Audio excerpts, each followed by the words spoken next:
Hello guys, आज मैं हमारे ड्रेसअप डार्लिंग के चैप्टर 113 को एक्सप्लेन करने वाला हूँ। चैप्टर की स्टार्टिंग में हम मरीन और शिंजू को कॉस्प्ले इवेंट में देखते हैं और सुजुका उनके कॉस्प्ले की दीवानी हो गई थी। ये शिंजू का पहला कॉस्प्ले इवेंट था। मरीन उसे डेब्यू के लिए कांग्रेट्स करती है। शिंजू कहती है, मैंने अमाने के साथ तुम्हारी फोटोज देखी थी, मुझे वो बहुत अच्छी लगी थी, तभी से मेरा मन कॉस्प्ले इवेंट में आने का था। सुजुका ये जानकर बहुत खुश होती है कि शिंजू का कॉस्प्ले इवेंट में इंटरेस्ट है। फिर हमें पता चलता है अमाने और मियाको भी आई हुई थी। मियाको को जब पता चला था कि मरीन कौन सा कॉस्प्ले करने वाली थी तो वो खुद को इस इवेंट में आने से रोक ना सकी और अमाने ने किसी ग्रेड स्कूलर का कॉस्प्ले किया हुआ था, पर उसे अच्छा नहीं लग रहा था क्योंकि उसकी हाइट से वो किसी भी एंगल से ग्रेड स्कूलर नहीं लग रहा था। उसका मानना था जिस कैरेक्टर का उसने कॉस्प्ले किया है उसके फैंस उससे गुस्सा हो जाएंगे, पर सब कहते हैं वो अच्छा लग रहा है। सुजुका अमाने को कॉस्प्ले करने के लिए थैंक्स कहती है और उसके हाथ में कुछ देती भी है। अमाने कहते हैं, कागज दे रही हो? सुजुका कहती है, पैसे हैं। और गोजो और साजुना भी उनके साथ आए हुए थे। तो बेसिकली वो सब एक ग्रुप कॉस्प्ले कर रहे थे और साजुना को भी उन्होंने कॉस्प्ले करने को कहा था, पर वो कोई कॉस्प्ले करके नहीं आई थी।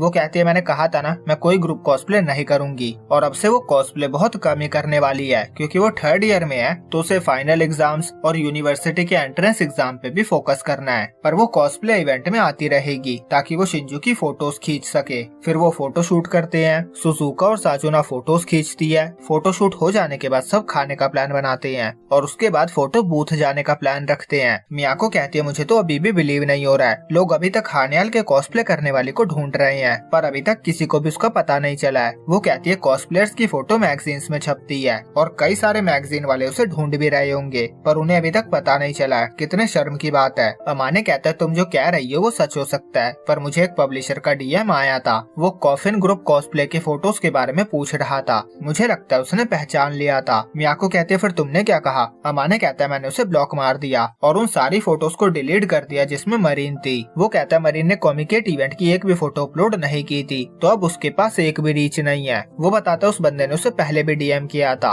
और फोटो शूट के लिए पूछा था। गोजो कहता है, उसे लगा होगा तुम एक लड़की हो। अमाने कहते हैं, हाँ, इसीलिए मैंने मना कर दिया था, पर फिर भी मुझे कुछ अजीब लगा। क्रॉस कॉस्प्ले करना उसकी हॉबी थी, वो इसे एज अ जॉब या फेमस होने के लिए नहीं करता था, पर जब उसे उस बंदे का डीएम आया था तो उसे बहुत क्रीपी लगा था। मियाको कहती है, क्योंकि हर इंसान अलग होता है, वो पब्लिशर था तो उसे अपनी मैगजीन्स की सेल्स बढ़ानी होगी। वो हमारे जैसे नॉर्मल इंसान नहीं होते और उसे अपनी दिन रात की हुई मेहनत याद आ जाती है। फिर वो अमाने से कहती है, शायद ये तुम्हें अच्छा न लगा हो, पर वैसे डीएम पाकर बहुत सारे लोगों को खुशी मिलती है क्योंकि वो उनके लिए जॉब पाने की अपॉर्चुनिटी होती है। पर अगर तुम इसे एज अ हॉबी कंटिन्यू रखना चाहते हो तो इसमें भी कोई प्रॉब्लम नहीं है। चाहे तुम कॉस्ट्यूम बनाओ या रेडीमेड खरीदो, तुम्हें कॉस्प्ले देखना है, करना है या ब्रेक लेना है, ये सब तुम्हारे ऊपर ही है। तुम जो करना चाहो कर सकते हो, ये तुम्हारी पर्सनल चॉइस है। फिर मरीन वॉशरूम जाती है और उसे रास्ते में वही लड़का मिलता है जिसके पास कॉमिकेट में कैमरा नहीं था और उसने फोन से फोटो लेने के लिए रिक्वेस्ट की थी। मरीन उसे हेलो कहने वाली थी, पर उसे याद आ जाता है उस टाइम उसका मेकअप बहुत अलग था और अभी बहुत अलग है। वो उसे पहचान भी नहीं पाएगा और घबरा जाएगा। वो उसे परेशान नहीं करना चाहती थी, इसीलिए वो चली जाती है और ये चैप्टर यहीं पे एंड हो जाता है। अगला चैप्टर फरवरी 21 को रिलीज होगा, तो 22 तक आपको वीडियो मिल जाएगी। तो जब तक के लिए बाय बाय।